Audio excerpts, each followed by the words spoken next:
everyone, and we're live, and we have with us none other than Mosharraf Zaidi, but we have a special guest.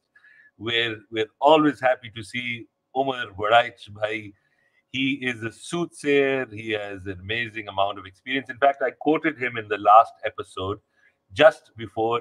Omar, you'll forget this, and it's something you said that always stuck with me. When PTI came into power in 2018, and I said, we were having a discussion. We said, will they fall out with the military? So my point was कि यार खान साहब की अब इतनी practice हो गई है, सुबह भी तारीफ करते हैं, शाम को भी तारीफ करते हैं. मैं कहा ये नहीं करेगा. And plus he's a true believer. And then you said something, and I remember exactly what you said. You said, "Nay, when you're a man like Imran Khan, you have a dream, you have a manifest destiny, and you never articulate that manifest destiny as I would love to be the top dog in this country, sharing informal power with somebody else who's actually more powerful than me." So you said that they would fall out. So anyhow, I just had that. But thank you, Omar, for taking the time out and being here. Thanks, Fasi. Thanks, Mosharraf. Good to be here. I'd add one thing to that, which was, I mean, I think part of the reason why they were destined to fall out is that, but it's within a structural tension. And I think what this election is showing that there's no easy way to resolve that structural tension. Yes. So एक सवाल है मुशर्रफ का, but he very generously asked me to ask it. आप बताएं, what did you think on the day of the election? जब results आने शुरू हुए. No, I was stunned. Matlab, wo to, in the beginning, it looked like acha theek. I mean, everyone had expected this to be, the most predetermined election in Pakistani history. Yeah. I've seen elections in 2008, 2013, 2018. और ये वाला तो मैं सोचा था कि मतलब इसका तो कोई फायदा नहीं है देखने का. It just looked like it was so predetermined. And in Pakistan, you see irregularities at 3 stages: pre-poll, on the day, and post-poll.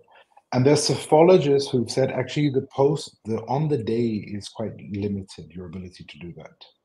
What's determined mostly is pre-poll. Do you have a level playing field? Do you have media access? Can you campaign? Are your candidates safe? Are they able to campaign? Have they been disqualified? And this was the first time where we saw, okay, there's some similarities with last time. There was a former prime minister in prison. There was a bit of a media blackout, although it was more intense this time. There were some, but to have an entire party disqualified and not allowed to campaign, that to me was unprecedented. I thought that there would be a sense of fear that might dampen turnout, and also the expectation this is predetermined. But I was quite astonished to see the results as they came in, and you had signs of that on the day as well, from whatever you could glimpse of queues of people standing out there. And then at night, the results start, and at one point, you have PTI leading, over 100 seats, and then you think, okay, well, gal bad gayi hai. Sara good. So, I mean, I'll ask the same question. I'll ask this question, which is Mosharraf's question, from Mosharraf. Even though I have lagbhag kuch pata hai mujhe, because us raat phir hum gaye the paratha roll ke liye to the Red Apple. So, you tell me, Mosharraf, how did you feel on the day? I felt great, yaar. I felt ke, until about 11 p.m., felt great. At about 1 a.m., I suspected that hamare saath wohi hone wala hai. Kyunki phir 1 baje tak, it had been about 2.5 hours since we'd seen any updates. So wo bada wazi ho gaya tha that there's going to be yet another RTS. Do you remember what Fasi said last time about the counting? What did he say? He said, I couldn't make sense of it. 10 p.m., it got weirder. They couldn't get it right at 12 p.m. At 4 a.m., I thought maybe this is a little better. Okay. And then by 11 p.m., I'm just like, whatever. So I honestly, because, and I didn't do it from a reportage perspective. I did it because 8300 pe, when my dad sent his text, he got like some weird address. There was some mistake in it. So I had to drive around to like 4 or 5 different polling stations to try and figure out Kiktahan. So I got like a sense of the vibe, and it was different kinds of areas. So one was very like, sort of very Fasi Zaka, very snooty, high level Islamabad type polling station. And then I went to what you might call the rural, the kya kehte hain usko? Interior Islamabad. So not so like more like my kind of neighborhood rather than Fasi's. Civic नीचे से लगती है वहाँ. That's the problem. We can't always go there. Mosharraf, I saw you voted F10-4. ठीक है, वो कोई interior मेरा नहीं है. F10-4 का है, हाँ, लेकिन अब्बा का जो है वो बहुत कोई दूर दराज इलाके में था. Like it was, और सिविक 3-4 दफा लगी थी और मुझे बड़ा गुस्सा आया था फसी पे. But anyway, the point being,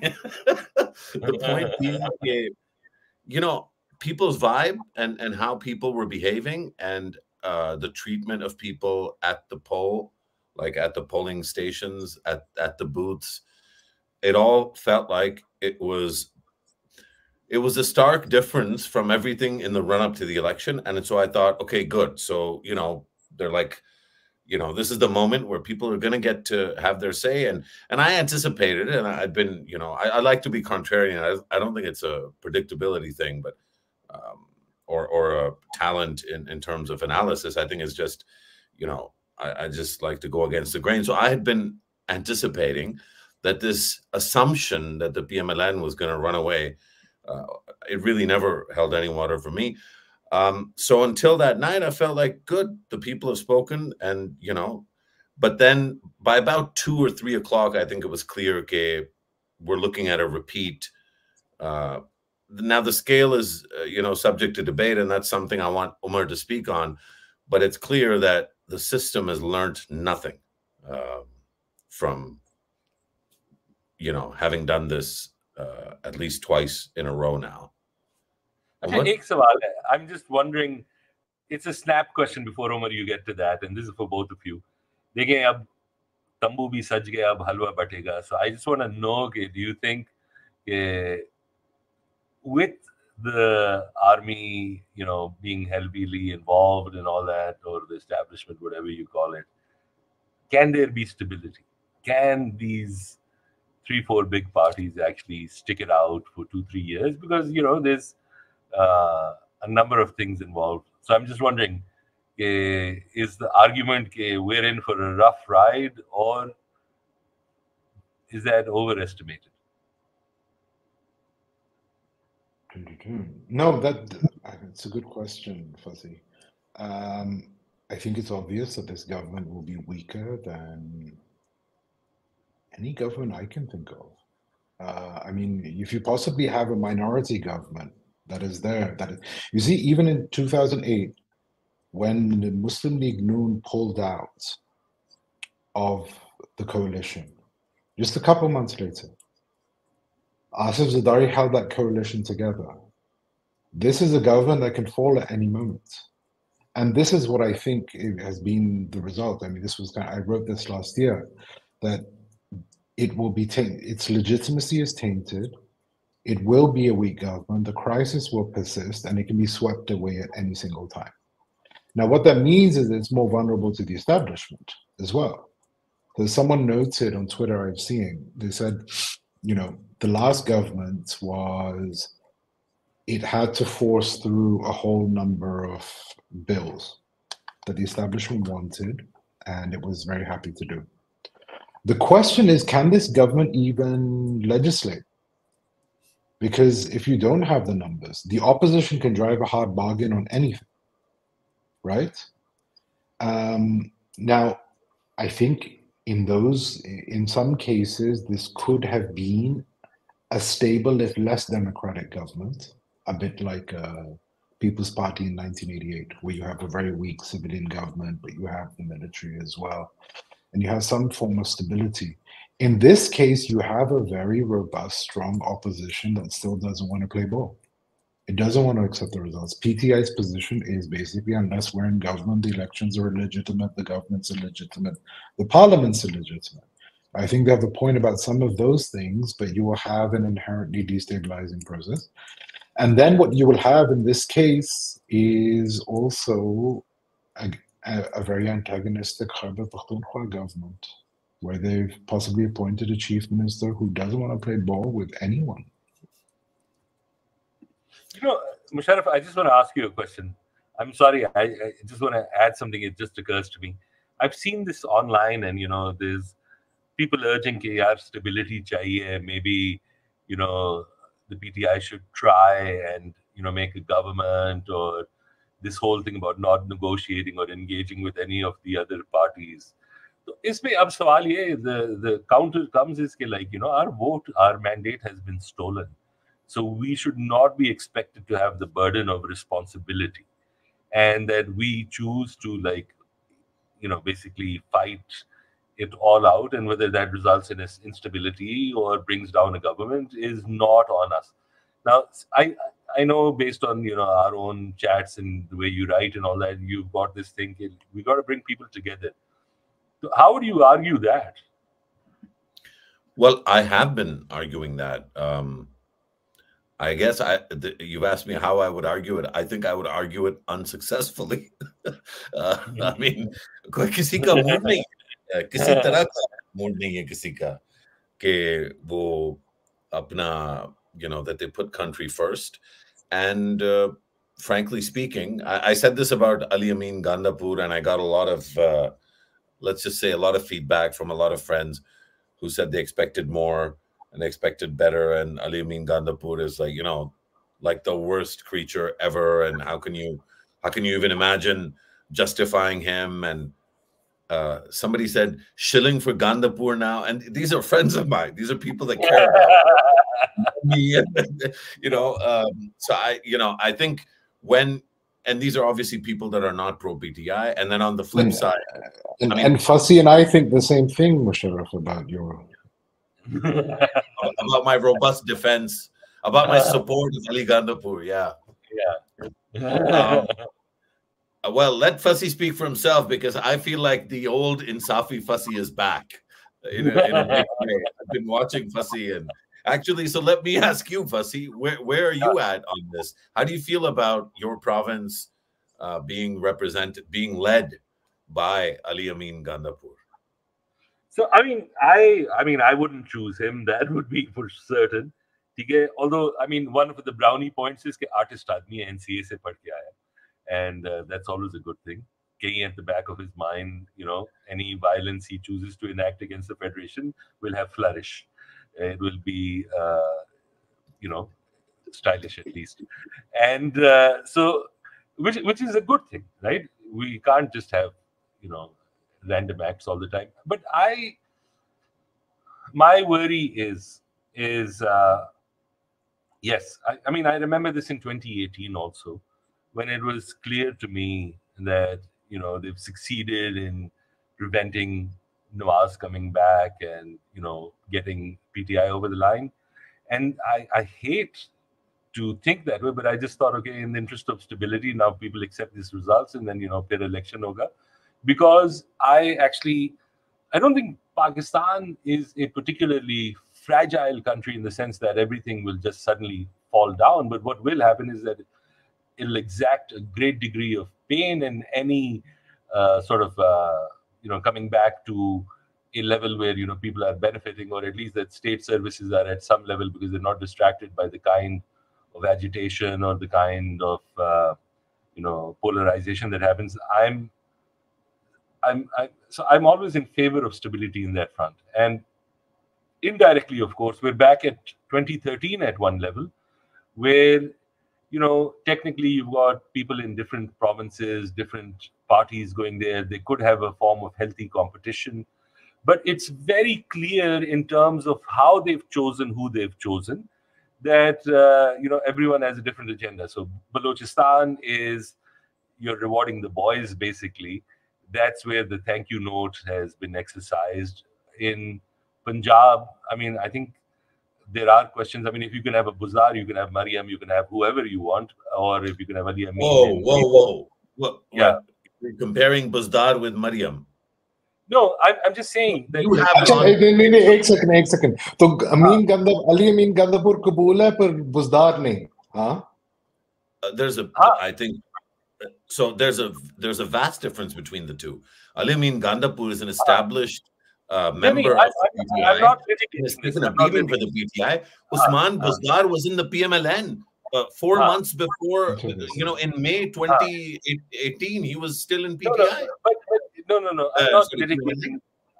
I'm not litigating this because the question really is that like look, when you look at the number of people in terms of who you'd want at a critical time like this, you'd look at, let's say, in KP, there are also other people within the party who've got a certain technocratic skill set or people who've had experience and all that, who may have reputations that could, if we're looking at bringing the country together. But I think like KP's Ali Amin's choice is basically, as some people have put it, is like, this is not peace times. We're looking for a wartime Churchill, because Churchill se kam baat hi nahi hoti. So, we're looking for a wartime Churchill that is presenting in a certain way. With, I think, Punjab, it's not so much on delivery, it's on ensuring that you've got, a political future going forward. Sindh ka mujhe nahi pata. So, I mean, I don't have such a big issue on this. My only fear is that, like I think either you said or Omar said, is that the provinces are now going to be geared up towards, exacting uh, whatever political games. और उसमें maybe KP is वो जो 2018 के बाद हुआ था, where the government would facilitate protests and bringing Islamabad down, which in itself was a real problem, because one of the things that really concerned me, and which can happen again, is that when the police force is then subsequently used to bolster that particular action. So you have got like the province and the and federation. cross provinces Yes, as an yes, invading police force. as an invading police force, and that is something that worries me. So I think the thing I was thinking about was all of the clips that we have of Ali Amin Gandapur speaking. Frankly, I think in line with the PTI culture of just really sort of nasty rhetoric, specific about Mariam Nawaz Sharif. I was just thinking, how's that CCI meeting going to go down when she walks in, and like they're going to be sitting next to each other, across the table from each other, but in close proximity. How are CCI meetings going to go down? So at one level, you have the macro, I guess, the ground challenge, which you described as the use of police forces at that level. And you're right; it is almost like cross-border, sort of old school, batten down the hatches. And on the macro level, you have the CCI sort of dynamic. Transfers and postings. You remember that with ek to wo AD Khwaja wala gand hua tha with Sindh, and that's when PMLN and PPP were still getting along. Okay, prior to that, there were numerous issues on transfers and postings, especially at 21 and obviously at the chief secretary level at 22. So how is all that going to play out when everybody's feelings about each other are the worst that they've ever been? I mean, we can harken back to 2013 or 18, but this is worse. But let me just come in with one question, which is, how could it be otherwise? So which other party, even let's obviously accept that PTI has its own confrontational, scorched earth culture when it comes to being in opposition. But which other party would accept their leader being in prison and then negotiate in good faith to be part of a unity government? I don't think that would have been the case with PMLN. I don't think that would have been the case with the People's Party. The first thing they would bargain for is for the leader to be out. And the leader would insist on that. Not just for their leader to be out. I think when we say that, PTI has this culture, I think at least today, half of the responsibility for establishing that culture is on others outside the PTI in terms of decision making. और इसको हम ज़्यादा खुल के भी कर सकते हैं, depending on how this conversation goes.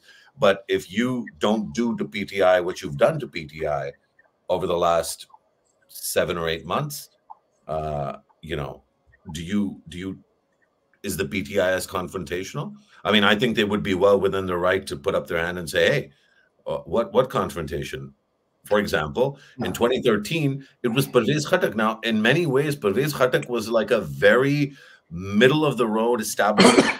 And so even though Pervez Khattak would do things, what Fasi just talked about, now mobilizing the KP police and doing things like that, but you still had Pervez Khattak going with Nawaz Sharif on the plane when all the chief ministers would fly down to Beijing. You remember in the early days of the joint task forces. No, on foreign policy, they'll try and come together. But I do think one thing that has happened that's been broken is you had after 2008, when Mosharraf was there, civilian unity. Civilian unity between the political parties, which was we back a constitutional parliamentary system. We may have all of our differences, but we're going to work within that framework. This was reinforced by other institutions, such as the judiciary, and with other spaces like the media. This was a total consensus. What Imran Khan did in 2013 was to smash that. He basically said, I'm coming into the 2013 parliament. I don't recognize the parliament. I don't recognize the government. Pantis punctured where I'm going to try and delegitimize the results of the elections and the parliament that exists. And then I'm going to do a dharna, okay, that is aimed at rocking this government and pushing the prime minister out. I think from that point, from 2014 onwards, you have this rupture within the civilians. And that obviously gives the establishment loads and loads of space. And from that point onwards, you've actually gone back to a culture of political vengeance. What it has done is actually allowed the People's Party and the end to kind of go back to their kind of, their own modus vivendi, which is we're still going to try and work within the system. And in fact, we need each other more than ever right now, because if there are any other spaces, if this system goes down, we go down with it. Now, they're doing that very unsuccessfully, so to the point where I think even the People's Party has a dilemma. It needs this government to succeed if democracy is going to stay, because the two threats it faces is either a meltdown brought on by the PTI or the establishment wrapping it all up. Look, to me, one of the ways in which this gets solved, because the winner of this round, not the winner necessarily at the ballot box, but the winner of this round seems to be, at least temporarily, strategically, I think it's a defeat for the PMLN. But the fact that Mariam Nawaz Sharif is going to be chief minister, I think does open the door, especially given the rhetoric that they adopted on the last 2 days of the campaign trail, where you saw a dramatic cooling down of rhetoric from PMLN. And on the last day, there's this clip, which because I thought that was a great moment. Not to get carried away with it. It was a great moment because you can record that and then you can play it for them. And so, will Mariam Nawaz Sharif, for example, as her first act as chief minister, order the Punjab police and the whole system in Punjab to immediately order the release of all young people that were arrested in the aftermath of May 9th, right? Because there is a substantial, reportedly a substantial number of young people that have suffered. And it isn't just a one-off thing. It's been sustained. It's been wave after wave. So that's the kind of thing that people can do that can help dial down the temperature. Now, the counter argument, if Rana Sanallah is in the room in that meeting, he's going to say, every time we've had this conversation, I've warned you guys that no matter what you do, Khan is going to come back harder. You can be nice to him or you can be harsh with him, but his reaction is going to be the same. And I think there's if he made this point, that there's some truth to that approach. No, and that's the source of the crisis, which is neither side will do that. So Mariam's not going to release them. She should. Immediately, unconditionally, these are trumped up charges. This is a violation of constitutional rights. But as long as you have a very fragile government that could be turned at any point, and the potential for dharnas to take place to destabilize the government, they won't do it. I just want to ask a question here, which is that the presumption that this sort of good faith measure can even be done when given the push for May 9th retribution is not in their hands. And I don't sense at all that that will let up from the form of the establishment, given where the rhetoric has suddenly gone to right now. I mean, I'm just wondering what you guys think about that. Well, I have an immediate, and I want to hear Omar's view, but my immediate thing is: are you really suggesting that what happened, sort of June, July, August, September, October, November, December, January, that the PMLN's old school capacity to leverage the administrative system of the country and to lean on it in one direction or the other was not at all a factor in what was happening, and that it was entirely the agency of the military authorities? I don't know if that's necessarily true. I would also say, for example, and I want to talk. I would put it at 80-20, definitely. I mean, really high. I don't think the PMLN has the wherewithal to execute something so sophisticated. I don't know if it was very it wasn't that sophisticated, Fasi. It wasn't That's the that whole thing. sophisticated. It wasn't that sophisticated. That's why I was stuck with it. This election was actually really crude and brazen in terms of the crackdown. I mean, you could see it live. The things that happened. No, I'm not talking about. Oh, sorry, maybe we're talking about different things. I'm talking about picking up all the people post May 9th, not about the election. No, that I think that's very much the establishment punishing rioters, people they see as actually seditious forces that are trying to, that they are putting the very stability of the country and particularly the sensitivity. Again, if you storm the GHQ, they're going to react. Okay, I don't think either of those things are justified. You shouldn't be violently storming military headquarters, and you shouldn't have this repression. But unfortunately, there is this kind of mutually reinforcing tension that's taking place. Now, what PTI has right now... I just wanted to make a point. The point that I was making is that the competence I was talking about was the element of, all these people, this sort of blanket approach, but also like a lot of technology, getting all the rioters, and not even just the rioters, adjacent, hangers on into jail. I mean, that's not a PMLN thing. That is that was military thing. That was very clumsy. No, but when that was happening in October and November and December, Fasi, that wasn't just the military. There was people that were being picked up in November, which wasn't the triangulation of this. Look, there's a degree to which, I mean, I'm comfortable talking about anything to any level. Could very well be the thing way back later, but I'm just talking about the bulk of the action was at a certain point, and maybe on the pre-poll stuff, that was probably a joint project of all things, arts and so let me ask you guys a question, because I have a theory about this, and I'm going to keep it to myself. But the ROs, the DROs, the ROs, and the presiding officers, and their behavior between the hours of 8:30 p.m. on February 8th and February 10th, midday. Where's that behavior coming from? How did it come about? What is the thing that actually happened? No, I think that, I mean, look, that's not, so the two things here. One is RO's bad behavior and polling booth mayhem are found across Pakistan, across elections. Not on this scale, though. I think that's the difference here. And the other thing was the panic. The panic was suddenly, oh my God, we are facing... There's a different dynamic between 2018 and this. 2018 was we don't have enough. 2024 is they have too much. It's a different reflex. You need to get just a certain amount to tip your coalition over. And that means inherently a more gentle approach. If you're trying to suppress votes, as appears to be the case, as is alleged widely to be the case, I mean, Salman Raja's seat is actually sort of a stunning example of this, I can't think of a constituency that would, support Awn Chaudhary over Salman Raja.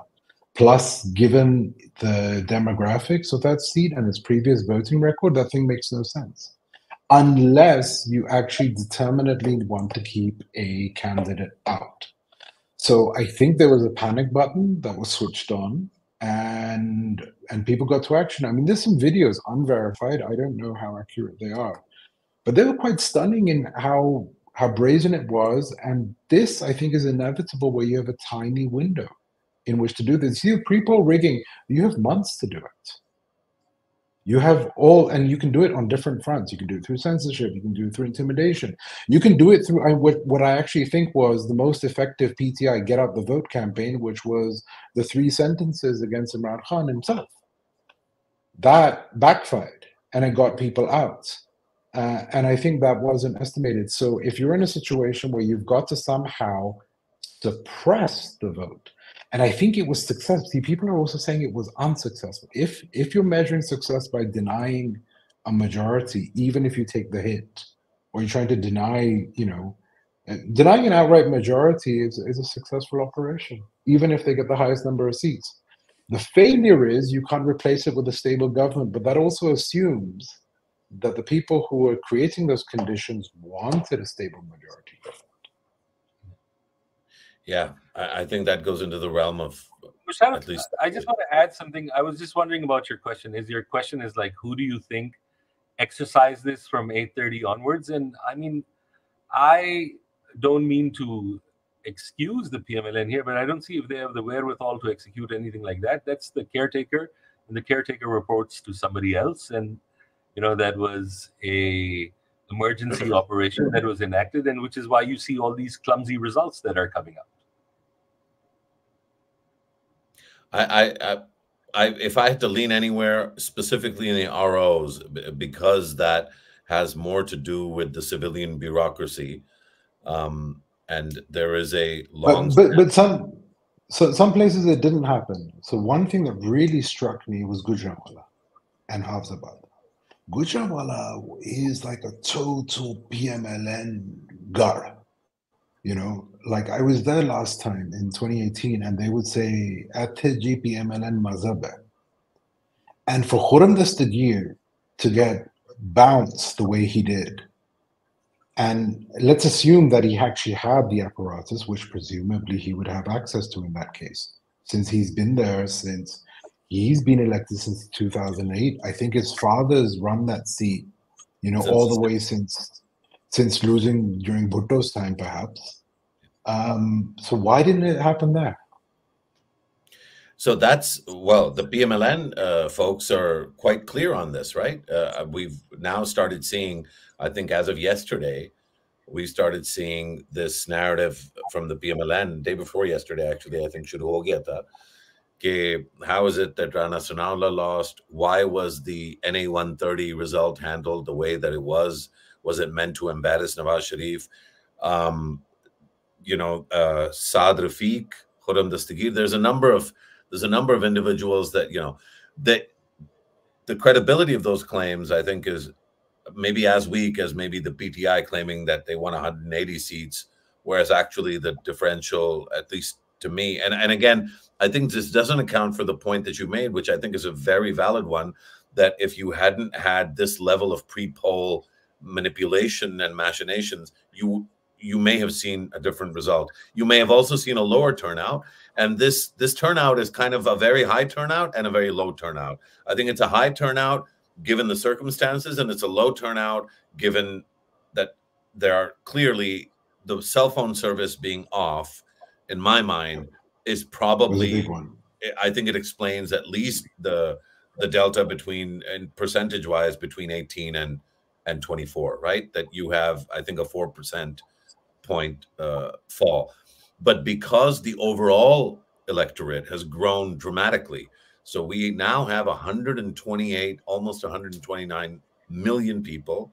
And again, because 22 million of those people have been added to the voters' roll in the last 5 years, then the maintenance, even with that 4% drop off, and given the sakhti that took place in the run up to the election, I think is a remarkable turnout. What else? The other thing that's remarkable is the degree of awareness and knowledge and capability that was demonstrated by PTI voters, because we haven't heard of any. I mean, that situation with Meherbano Qureshi's rejected votes is comical, but in most cases, your rejected votes are actually percentage-wise, I think, at or below the level of 2018. And so these are all things that I think portend, at least, I'm not endorsing the outcome, right? But certainly the process procedurally, maybe a coming of age in terms of Pakistan's electorate. Whatever the behavior of the ECP might be, whatever the ROs did, whatever the military's role in all of this might have been, all of this happened in spite of all of those things, which I think is Yeah. No, that's huge. That's why I felt really good but, on Election Day. No, and they were really. Please go ahead. No, please. Sir, No, I thought it was really impressive how they had the technology to be able to mount this defiance. Yeah. I mean, the fact, and I checked some of them out. So if you just clicked on a particular candidate's thing, you enter a WhatsApp group, it's got everything in there. It doesn't just have voting instructions. It's got the campaign in the WhatsApp channel. You don't need to go and be at a rally. You can see the videos, you can see the messages, you can do all of that right, in your phone all the time. This is a complete different situation to when you actually had to go to a jalsa, which would be one for several constituencies, by the way. If Imran Khan did a Faisalabad jalsa, that is 6 seats of Faisalabad that are turning up, right? And that's what you're doing. You're not doing them in every single individual one. So I think that was astonishing. I think the other success they had was, and then, that allowed you to decipher symbols and names and everything. And it was really quite striking. Like, I was speaking to Ijaz Heather, and he was telling me in his constituency, you had Latif Khosa on with a Qaf sign. And then you had someone else with a K, right? Under it. And in between, you had all these different confusing things. In Multan, you had the tir, but then you also had the toothbrush, and then you also had, something else where it all kind of looked very, very similar. So to be able to navigate that was very, very impressive. And then to not have candidates that anyone knew. That's the big difference. You see, last time in 2018, people recognized the PTI candidates. People knew who Shafkat Mahmood is. People knew who Fawad Chaudhry was. People knew some of these people in a very, very recognizable way. Here, you're literally having to put a kamba up, the way that was done in the old PPP days. I just have a follow-up to this, but before that, a comment in terms of what Omar's been saying. I read something and I thought that was really pertinent. Farooq Tirmizi, who runs a sort of like venture, he's got like an app that's going on in terms of investments and all that in the US. He just mentioned that, these seed funders should really look to all the people within the PTI who managed to leverage AI, get all these data sets, make it user-friendly, and largely worked without any hitches in just a couple of days, because those are the people who can actually deliver on, making something that is worth investing in and which could go on presumably to be a unicorn. But the question I have, and one I don't have an answer to, is that in terms of all these legal challenges that are now coming up, and they're looking at the Form 45s and all that, I haven't assessed to what degree those are. I mean, obviously, there are seats where it's like the one you mentioned of Salman Akram Raja. There's one of Taimur Jagra. There are a number of others that are very clear. Sher Saman in Karachi, the one that Mirza Ikhtiyar Beg won, is like, it's laughable because you talk to anyone from there, you talk to people that were at the, like, it's beyond laughable, right? But that's just it. Some of these beggar, disbelief. Now, my question to you is that these particular legal challenges, one is that they take time. One is that they won't be that easy. They'll require, deployment of resources, things like that. What was the experience in 2018? I mean, where did they go Is this something that they can rely upon? They didn't go anywhere. They didn't Tuesday. go any. They didn't go anywhere. Those challenges didn't succeed. I think partly because there wasn't the savviness to, for example, collect all these P45s and publicize them and apply pressure that way. I think what was more decisive in that case was the pre-poll intimidation, which actually managed to suppress PMLN turnout, as well as tilt the field against them. In this case, I think the challenge is, one, can you do it enough time to make a difference? But then my other question is, could this just be a delayed detonation device? It could go off in the future. You could suddenly have a whole bunch of people de-seated and a government flip. And I think that would be useful to some people if they fall out with this particular government. You know, I mean, this has happened sometimes. You remember the fake degree scandal? Where suddenly you've got like 20 M&As disappearing all of a sudden, and questions being asked whether certain governments can survive. So I don't think we will see it now. It will hang as a taint over this particular government. It will deny it legitimacy, but it could come into play later. Just quickly, two things. One is shout out to Mohammad Qureshi, but a big shout out to Muhammad Talha, who's been commenting throughout and very sort of encouraging and positive comments. In fact, I think we have a way of putting these up on the screen. And Fasi and Omar, if you guys want, you should maybe sort of put this up on socials and get more people. I think, you know, we may not last much longer. At least I may not. But just the other thing I wanted to say was, you know, this idea that these seats are going to take a long time. They're not supposed to, right? The current quarrel and the numbers, and this, you know, makes PTI supporters very angry, but, you know, life is what it is.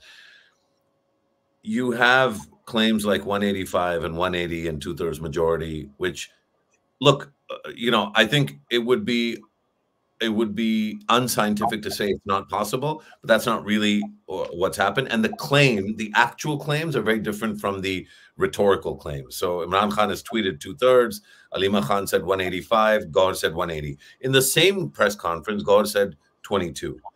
And then Umar Ayub Khan came out and said 18. And then there's a Form 45 website, which I think is a self-starter. I don't think it's party leadership.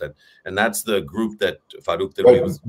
But party leadership has tweeted those links out. So if you look at the links that have been tweeted out by PTI leaders, and you go into that, you find very compelling evidence, but it's for a limited number of seats.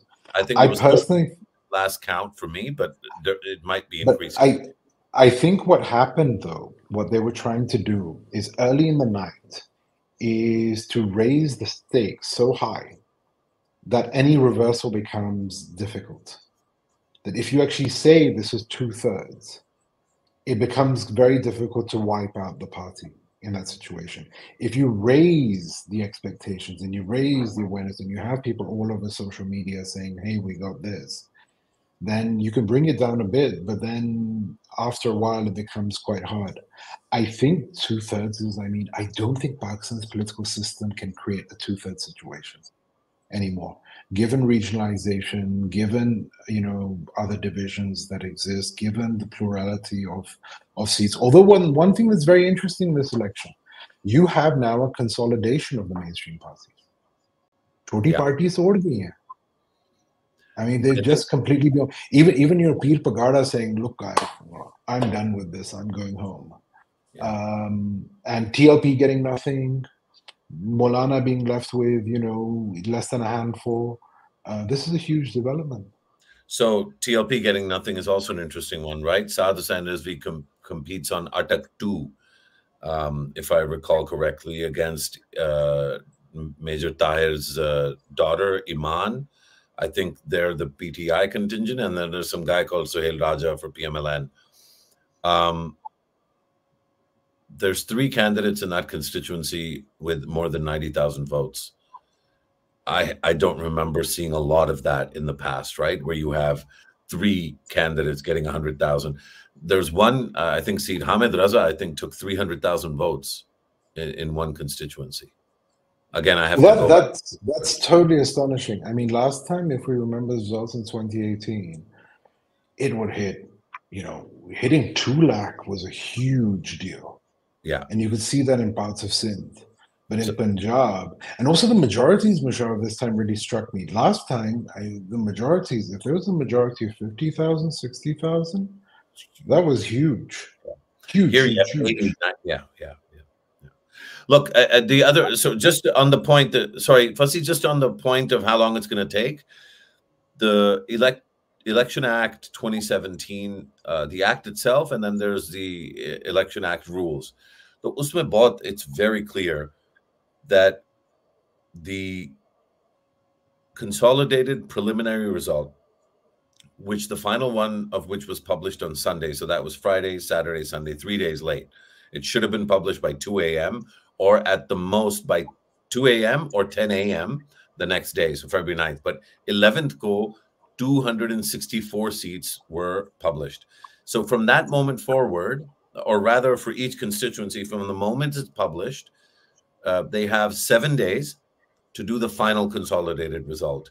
So the recount and the retallying of Form 45s and their conversion into 47s, and for the 47s to reflect what's in the 45s, there's a process. And so the 18th of February, which is Monday, is the last day for that. So to my mind, and somebody made the point, a friend of mine, that you can't seem to let go of this kind of weird optimism shtick that you have, and I think it is what it is. But to my mind, there's a bronze lining or silver lining potentially. Ke inshallah, Monday ko a significant portion of at least the really obvious, the really bhonda cases of Form 45, Form 47, basically daketiyan, is going to be reversed, right? I don't see how On Chaudhry can ever in 10 lifetimes get 170,000 votes against a PTI candidate in this era. But for that candidate to be Salman Akram Raja, it's not happening. I think the Dr. Yasmin Rashid, the Nawaz Sharif contest, and I know it'll really anger friends in the PMLN, but there was some weird stuff going on there, because the initial Form 47 and then the revised Form 47, there's some very obvious disparities there. And that's always been a tight seat. This used to be, I think, NAE 120 in the old days, right? In ये 2018, परवेज मलिक साहब की seat तो नहीं थी. I think what happened was, this is one of the seats that Nawaz Sharif or Mariam won last time. I'm trying, we could look it up. But then it went to a by-election. No, Pervez Malik wali dusri thi. Pervez Malik wali dusri thi. That had been a closely fought seat ever since Yasmin Rashid started fighting that seat. That's how she made her name, that she came within inches of Nawaz Sharif back then. Last time. Now, this was largely down to the repression that she faced. If you see the way that she was treated, that is, she's a magnet for sympathy in that case, and the way that she's been quite charismatic and outspoken. So I wouldn't be surprised if that seat is the case. But I mean, the On Chaudhry one, yeah, that really shocks me, especially when Jahangir Tareen can win a seat in his hometown. Yeah. So I just wanted to ask something at this point, actually, because something Talha said, and it's a what if that's been also been proposed. So there was a point at which the PTI wanted electronic voting machines, and one of the things that I wonder if it was here right now, the whole case that's been made is primarily because of this delay in the manual process, that people have been able to show fairly easily that at least this process was not above board. And I'm not sure what the type of machines they wanted back then, because at least on the back end, things could have happened and there would have been no way to have done it. But like in India, they do both actually, right? You have the machine, the electronic voting machine. But if there's like a significant challenge, they've got the machine actually doing physical small ballots, which can then also be counted back, which is to reconcile both, just to see if there's been a manipulation that they haven't seen, or that the technology hasn't picked up. So now my question is, in this particular election, are we actually better off that we don't have EVMs? So I think a couple of things. One is actually the time it took that you mentioned. Now, I don't often agree with the caretaker prime minister, but he did make a good point in his press conference, which was if you look at the size of the electorate, how do you expect it to turn out results within the same space of time it takes a British general election? That's a very, very fair point. If you're manually counting votes for an electorate that is what, 120 million, 150 million? I don't know, Mosharraf. Do you expect them on the night when actually in other places it doesn't? I mean, it takes much longer. Obviously it takes weeks in India, but it takes several days in other situations. We've just had the Indonesian elections yesterday, well, today. And those took a very long time as well. So that's one thing. Second, the electronic voting. I think, firstly, there's going to be advances in AI over the next few years, which will make it untenable to be able to stick to old methods. I don't know what that would look like. The big fear that you could kind of rig. The other thing is, in this case, why doesn't I think everyone would agree with the results with moving to electronic ones? Because look, PTI wanted it, so we should get them for them. If anyone's fear is rigging, it would be a lot more elegant than what we saw. And so why should anyone, disagree? But there are ways of doing it. If you had thumbprint verification against your ID card, that's pretty hard to fake. Yeah. Mosharraf. Look, on EVMs, I think there's enough of a debate that goes in either direction. It's not a one-way street in that conversation.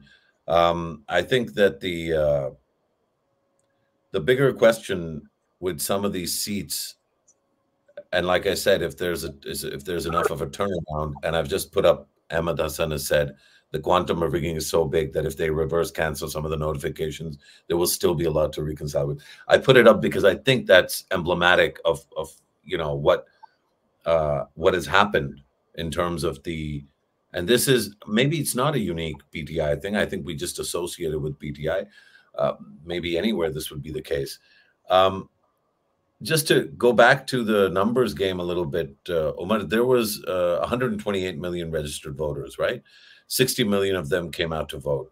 So less than 50%, but still a very large number, among the largest democratic exercises in the world.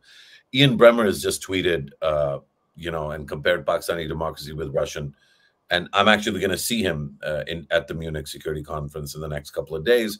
And I'm going to take this up with him because I think this is one of those cheap shots that, Pakistan has to. No, it's ridiculous. It's totally ridiculous. If you could have, this would be if Alexei Navalny could actually win an election against Putin, right? Exactly. Then it's the same.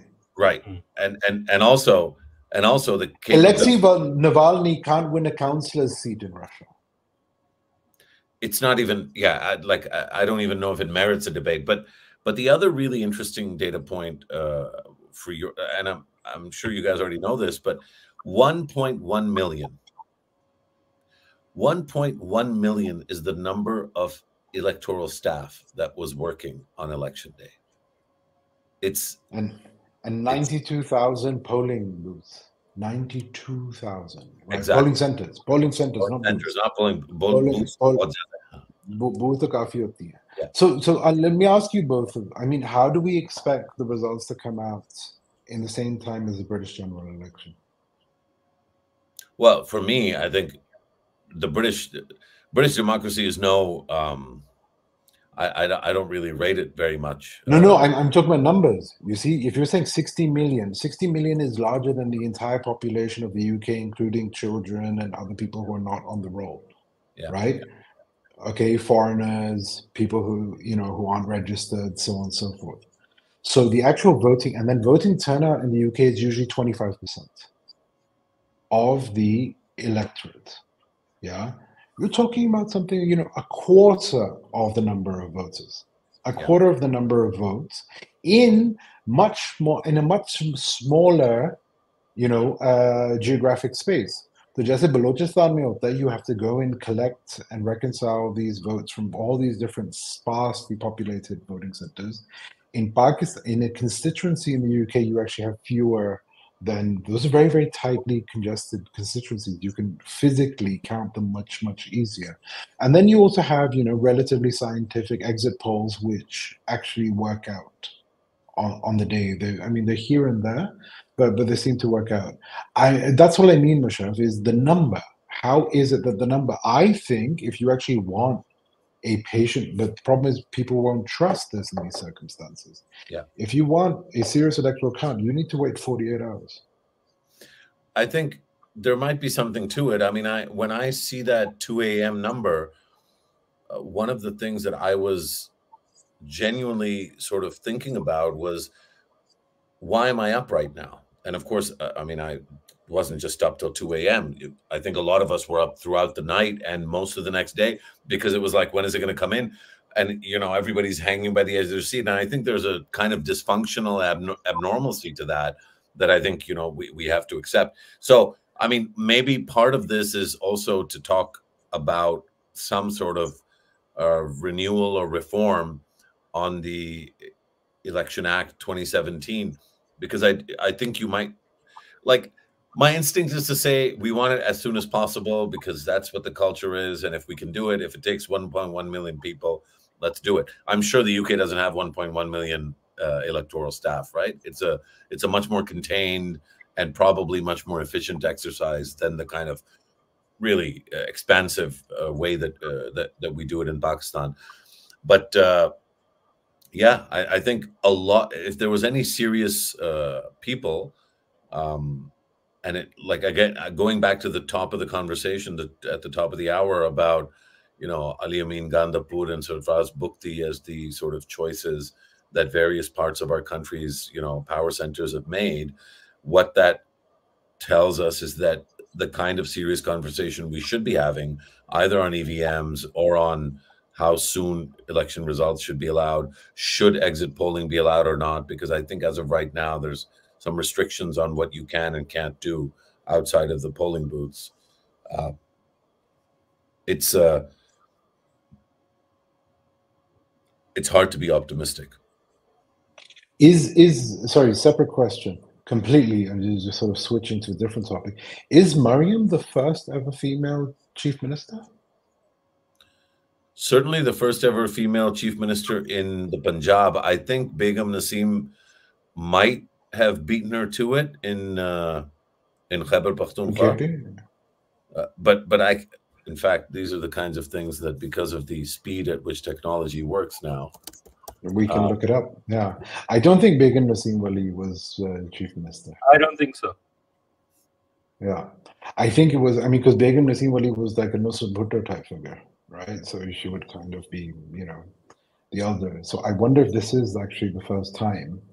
And it would be interesting. I mean, I think, you know, the People's Party could have put up someone as well.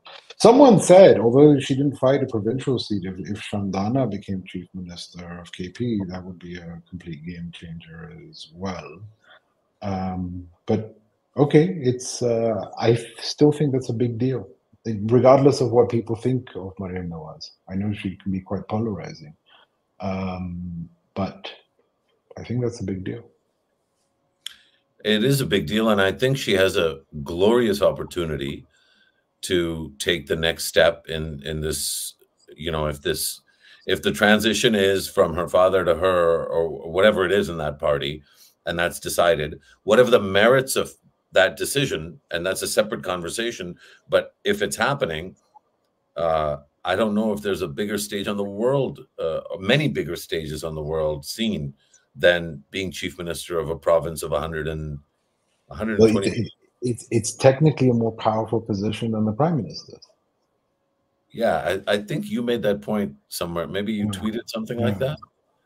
No. I think we might have discussed it last time, but it is possibly the chief minister of Punjab is possibly the most powerful position.